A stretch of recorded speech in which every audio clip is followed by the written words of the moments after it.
bienvenido. Chévere, hay algunas aristas súper interesantes que analizar. Como tú lo dijiste, Yane, la votación estuvo polarizada, ¿no? Dos grandes polos que aglutinan el 90% de la votación, ¿no? Por décimas, en realidad hubo un empate, podríamos decir, y por lo tanto, de acuerdo a los datos del CNE, quedan libres solo 10%, 10 puntos porcentuales de la votación del padrón. 10% que es objeto de disputa por ambos candidatos para poder captar el triunfo en la segunda vuelta electoral. La pregunta es, dentro de ese estrecho margen de 10 puntos, ¿qué margen de maniobra le queda a uno y a otro candidato? ¿Y quién pudiera tener más o menos oportunidades de captar esa votación para llevarse al triunfo en la segunda vuelta? Pudiera ser, ¿no? Entonces ahí tenemos algunos nichos que pudiéramos decir, ¿no? Uno, la votación nula, que fue el 8%. Cuando hablamos del 90% estamos hablando solo de votos válidos. Ahí no se toman en cuenta los votos nulos y blancos, ojo, ¿no? Entonces hay un 8% en que ambos candidatos van a echarle una mirada, porque aquí la mitad de un punto es, diríamos, son décimas de oro, ¿no? Ya. El voto nulo y el voto blanco, entonces, aunque es un votante tremendamente incrédulo, tremendamente cuestionador de la clase política, ese votante que está desencantado de todos los políticos, por eso ese voto nulo blanco. Sin embargo, ambos van a pugnar por conquistar, seducir a ese votante nulo o blanco. O sea, no significa que tiene que ser una decisión política del que lidera esos movimientos o partidos políticos, sino será una decisión netamente del ciudadano, no porque diga Leonidas Issa o porque diga Henry Cucalón o Henry Kronfle, hablándote de los candidatos a la presidencia, ¿no? Que tuvieron una votación ínfima. Yo diría que ese nicho del voto nulo blanco es un nicho bastante complejo de seducir, pero que en las actuales circunstancias ambos candidatos van a pugnar por conquistar al menos 1 o 2 puntos de esos 8 puntos del voto nulo blanco, por un lado. Por otro lado, tenemos el otro nicho, que es el voto ausente en esta elección. En el oro fue el 17% del padrón, bastante alto, 96,000 electores. 96,000. ¿Y la diferencia entre Luisa González y Daniel Noboa es? A ver, fue de 16,000 exactamente. 20,000. Estamos hablando de 18 décimas, más o menos, ¿no? Poquísimo. Es claro, exactamente. La quinta parte de un punto, ¿te imaginas? O sea, esos 90,000 votos. De voto ausente. Entonces, voto ausente, ahí viene la estrategia. Exacto. Para poder cautivarlo para la segunda vuelta. Ahí entonces, ¿cómo se determina la estrategia para movilizar ese voto ausente para que acuda a votar? No. Uno, saber en qué nicho está ese voto. Si está en el sector rural, si está en el sector urbano, si son más mujeres, si son más varones, por segmento socioeconómico, si es población de extrema pobreza, si es clase media, alta, súper alta. Dependiendo dónde esté más concentrado ese voto ausente, entonces los candidatos van a ver si son fuertes en ese bastión, en ese nicho, y por tanto van a tener más posibilidades de movilizar ese voto a la urna el día de la elección para que se convierta en una ventaja frente a su contendor. Ese es el segundo nicho. Pero ¿cómo lograr ese voto ausente, ese 8%, cuando parece que los dos candidatos, es el descontento definitivamente, usted lo ha dicho? Sí, es el descontento, el tema es de la apatía. La apatía o la falta de sintonía con estos dos candidatos. Exactamente. Se habla tanto del correísmo, de obras de sobreprecio, o sea, una narrativa que se ha venido manejando durante, no solamente en este Mira, tiempo, sino hace muchos años atrás, y el otro candidato del oficialismo, el candidato presidente, con una serie de incumplimientos a su plan de campaña, una serie de mentiras, como la última, de que le estamos vendiendo energía a Colombia, y fuimos el hazme reír, no solamente de colombianos, de mexicanos, sino de toda Latinoamérica. 27% más de las exportaciones que venían de México, cosas como esas, claro, como que ha llenado de desencanto totalmente, a la población. sí. ¿Cómo van a hacer ellos para poder lograr captar y poder enamorar a ese 8% que va a ser el dirimente en estas elecciones? Así es, justamente para ir cerrando al ciclo de los nichos a los que pudieran ellos apelar para movilizarlos al voto, hablábamos del voto ausente, ¿no es cierto?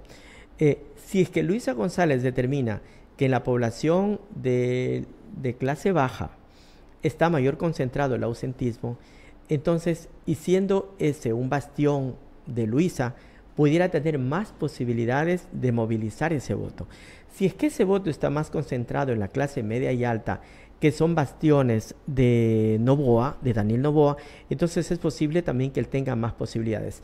Sin embargo, la estadística determina de que normalmente esa votación está concentrada en el voto facultativo, que son los adultos mayores y son los menores de 16 a 18 años.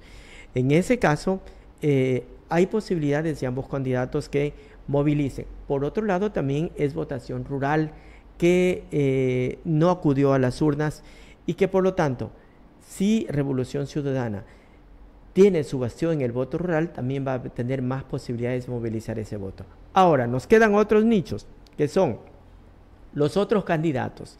Y ahí tenemos dos grandes, por decirlo grandes, ¿no?, concentraciones de votos. El uno, el de Leonidas Fiza, que si la memoria no me traiciona sacó el 7%, redondeando cifra, ¿no es cierto? Sí, algo así de 500,000 votos aproximadamente. De acuerdo a los estudios, el 80% de ese voto pudiera ir a Luisa González. De acuerdo a los estudios, no decimos que va a ir, son proyecciones, son posibilidades. Porque ya se nota el sector indígena totalmente dividido, no es la primera vez. El mundo indígena es así, lo que pasa es que muchas veces lo idealizamos y lo metemos en un solo saco, porque el presidente de la CONAIE dice, hagas esto, las bases son estas, van a hacer esto, no, de ninguna forma. Así es. Dentro del mundo indígena hay varias tendencias, como hay en todas las organizaciones políticas, ¿no es cierto? Entonces, volviendo al tema... O sea, esa sería otra de las opciones, ese nicho. Ese nicho, ¿ya? ¿Por qué? Porque es un voto ideológico, es un voto progresista, es un voto de las bases conscientes de las organizaciones indígenas y por lo tanto se esperaría que al menos un 70-80%, de acuerdo a las proyecciones, votaría por Luisa González. Por el otro lado, del lado de Daniel Noboa, la votación de Andrea González fue del 3%. Mire, de acuerdo a los estudios, cuando fue la primera vuelta, en días anteriores, los denominados tracking, que no son otra cosa que encuestas de seguimiento día a día para saber cómo evoluciona la votación, se tenía proyectado de que al menos el 11% del padrón iba a votar por Andrea González. En realidad, solo logró un 3%. ¿Por qué? Porque en los días previos, Daniel Noboa, viendo que se le desangraba su votación blanda especialmente, entonces aplicó una estrategia del denominado voto útil. Cuando decimos votación blanda, para conocimiento de los ciudadanos, de la gente que nos está viendo en esta mañana, ¿qué entendemos por voto blando, Celia? Qué interesante, ya. Buenísima la pregunta. La votación blanda, a ver, la votación de un candidato se divide en dos grandes franjas. El voto duro y el voto blando, ¿sí? El voto duro es aquel que dice, yo voto por Yane, aunque te pongan una pistola que votes por otro. Yo voto por Yane, dispare. Perdón el ejemplo, ¿no? La votación de Luisa González tiene votación dura y la votación de Daniel Noboa tiene votación dura. ¿Cuál es la votación dura de ambos? La de Daniel Noboa es la votación del anticorreísmo duro. Yo voto por Daniel Noboa, no importa que tenga el país hecho un desastre, pero solo quiero que no gane el correísmo. Entonces voto por Daniel Noboa. Esa es la posición respetable de un importante segmento de votantes. Por otro lado, del lado de Luisa González, el voto duro es el voto correísta duro. Entonces, ¿qué dicen? Mira, un ejemplo, ¿no? El correísmo metió presos a los periodistas. No, yo voto por el correísmo por tales y tales y tales razones. Es un voto fiel. Pero ahí viene el otro componente que tiene el candidato, la votación blanda. Son los votantes que se adhieren a una causa, ¿sí? Pero que al asomar otra causa de otro candidato, otra propuesta, O si hay un ataque al candidato por el que están adhiriéndose, es una votación muy sensible que migra a otro candidato que no es fiel a ese candidato y que ante cualquier circunstancia o cualquier campaña negativa se convierte en voto nulo, en voto blanco, o se convierte en un voto ausente, o se va a otro candidato de similar tendencia. Fue lo que pasó con Andrea González. ¿Es un voto más analítico el voto blando? No, es un voto, nos dejamos llevar? Es un voto flotante. Diríamos que es un voto de una amplia tendencia que migra a otro candidato, pero de la misma tendencia. En el ejemplo de Andrea González fue clarísimo. O sea, ese voto podría ir exactamente. A Daniel Noboa. ¿Qué es lo que pasó? ¿Qué es lo que pasó, Yane, después del debate? Después del debate, Andrea González se posicionó como una candidata del anticorreísmo, porque su discurso fue anticorreísta duro para traer ese voto.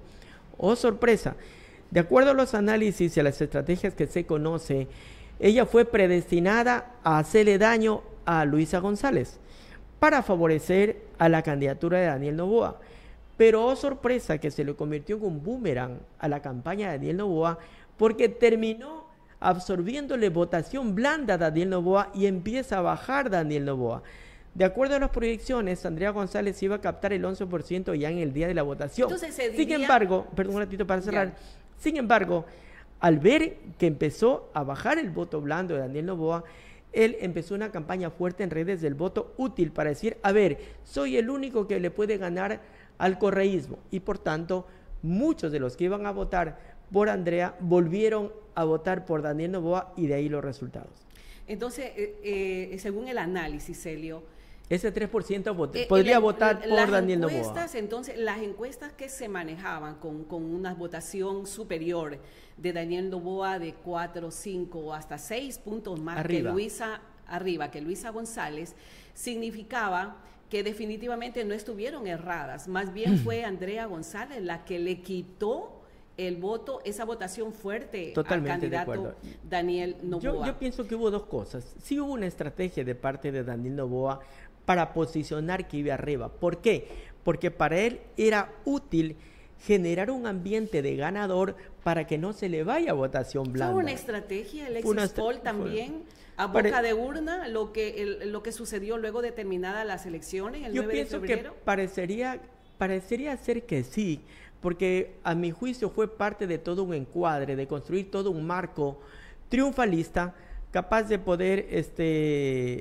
poder manejar cualquier situación y al día de la votación. Celio, usted dijo algo antes que considero yo que puede ser puntos a favor de Daniel Noboa. En la mañana de hoy escuché al ministro de Finanzas hablar de que más de 60 millones de dólares se van a entregar a los adultos mayores en la devolución del IVA. ¿Es una estrategia política, pre-campaña electoral, lo que está pasando hoy en día con el gobierno nacional? El mismo hecho de los 90 millones que se le debe a las dializadoras, a los servicios externos médicos, ha cancelado, según el ministro de Salud, dijo que era un gobierno que resuelve, que han cancelado 4 millones de dólares que están a punto de paralizar todo este tipo de exámenes que se están haciendo enfermos con este tipo de calamidades en su salud. ¿Son estrategias de campañas que pueden sumar puntos a Daniel Noboa?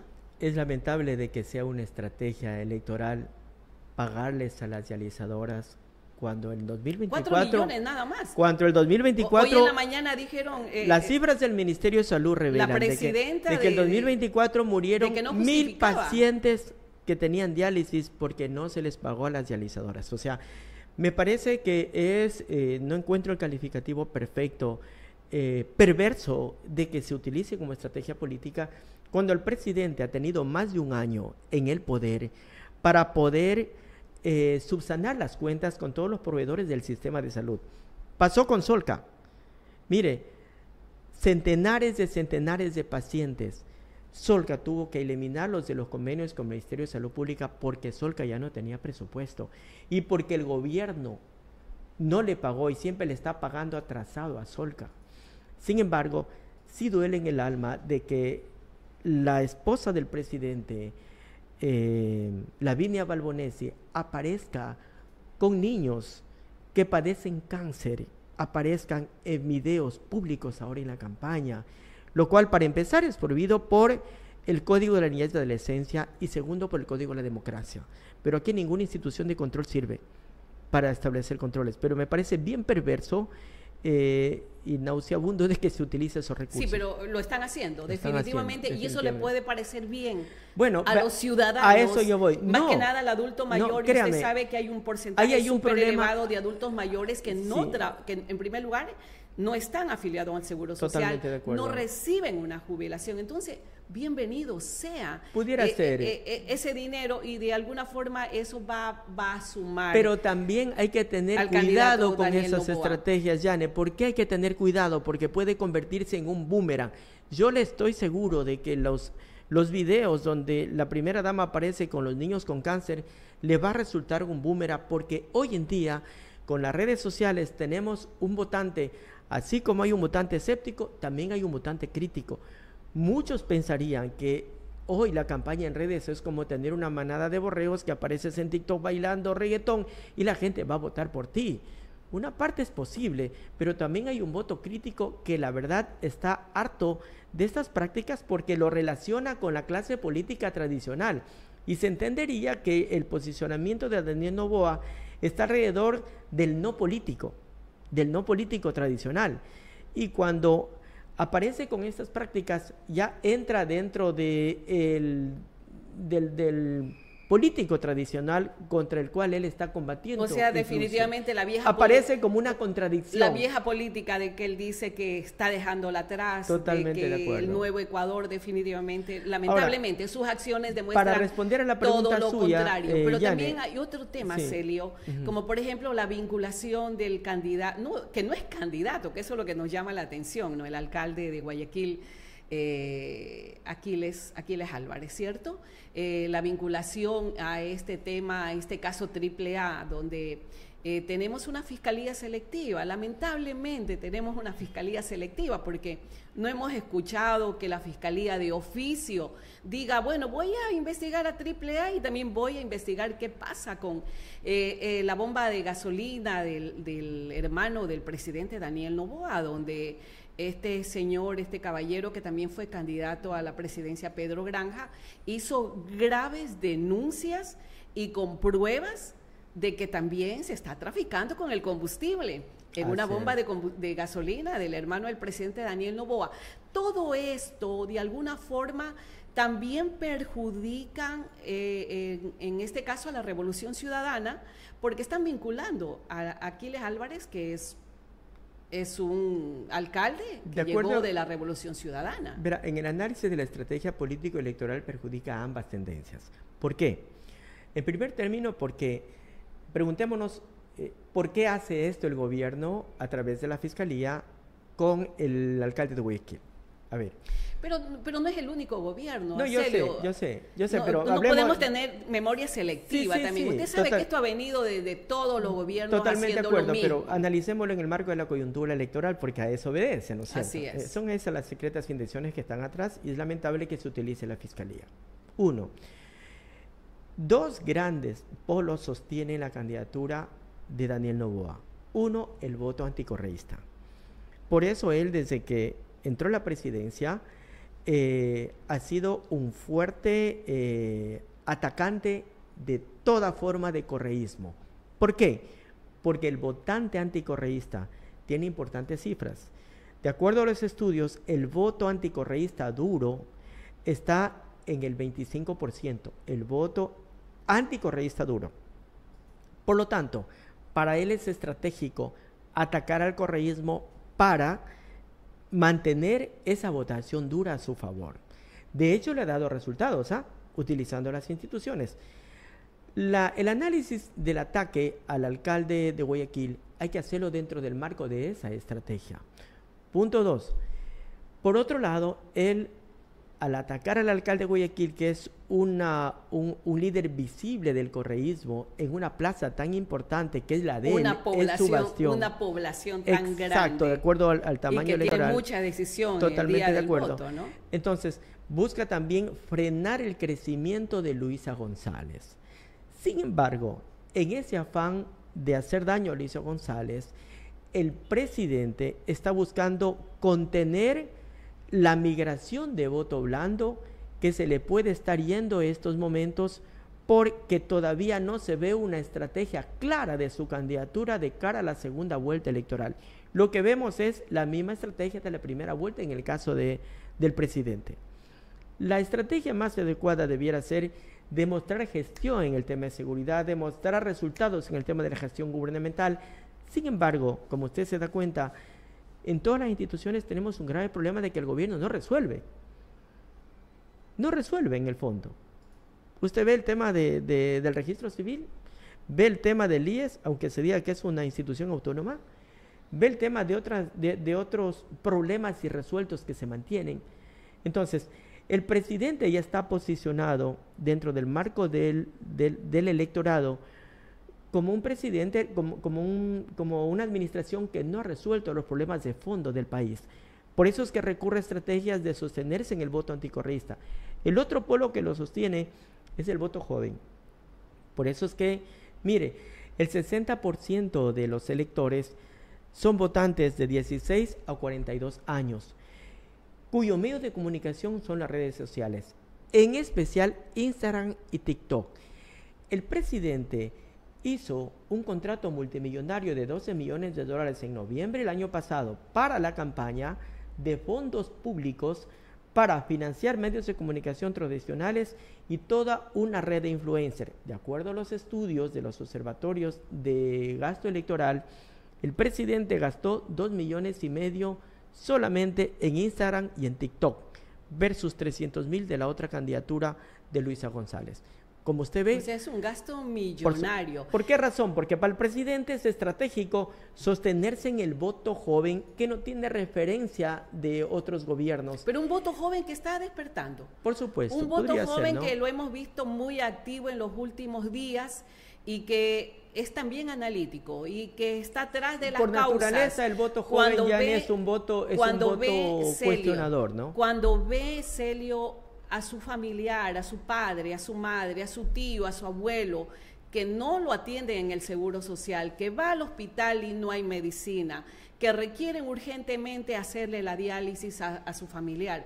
Ese despertar se está sintiendo hoy en día en los ciudadanos y tal vez no porque sean correístas, sino se dan cuenta que es un gobierno que no resuelve, que es un gobierno que lamentablemente le ha faltado su acción de solidaridad, porque yo considero que trabajar por la salud, por la educación, por los que menos tienen, que es la mayoría de ecuatorianos, yo diría más allá, es un sentido de solidaridad. Más allá de solidaridad, es una obligación del Estado. Por supuesto, y los recursos económicos existen. Es un derecho de los ciudadanos recibir salud y educación. Según lo que dice Ahora, la Constitución. ahí lo pero complemento. ¿qué le suma a Luisa González? ¿Qué le suma a Luisa González?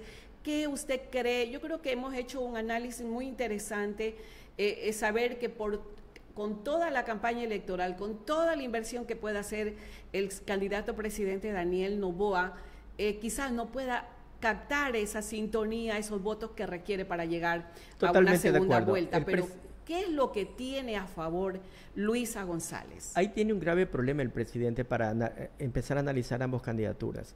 Uno, el presidente se exhibe en redes sociales, pero poco conecta con los jóvenes, poco conecta con la gente común. Es porque él proviene de un extracto, ya sabemos, de un extracto alto, ¿verdad? Y en una campaña, el elector valora mucho la autenticidad del candidato. Cuando usted lo ve que está fingiendo, la gente no siente que conecta con él. Sin embargo, hay un votante anticorreísta que no le interesa que el presidente solucione los problemas, le interesa que no gane el correísmo y por eso está con Noboa. O sea, no le importa si le mintió, no importa si no cumplió, no importa. Y ese es un pilar. Que no nos conversamos en Venezuela. Exactamente. Esa es una narrativa. Hoy escuchaba una entrevista muy interesante donde hacían notar de que en México, en el tiempo de López Obrador, que fue presidente de ese país, también se hablaba de esa narrativa. No votes por López Obrador porque se va a convertir en Venezuela, México. Justamente esa narrativa. Lo mismo pasó con Chile, lo mismo pasó con Uruguay. En todas las campañas donde candidatos progresistas pudieran ganarse. Y resulta que ninguno de esos países se ha convertido en Venezuela. En el caso nuestro menos. Le explico por dos factores que ya eso ya no funciona o le funciona menos. Uno, porque Venezuela tiene un crecimiento económico en el 2024 del 6%. Ecuador creció menos el 1%. Tuvimos un decrecimiento en términos de la economía, ¿no? Cifras macroeconómicas. Venezuela creció el 6%. De hecho, hay un flujo migratorio de retorno hacia Venezuela, ¿no?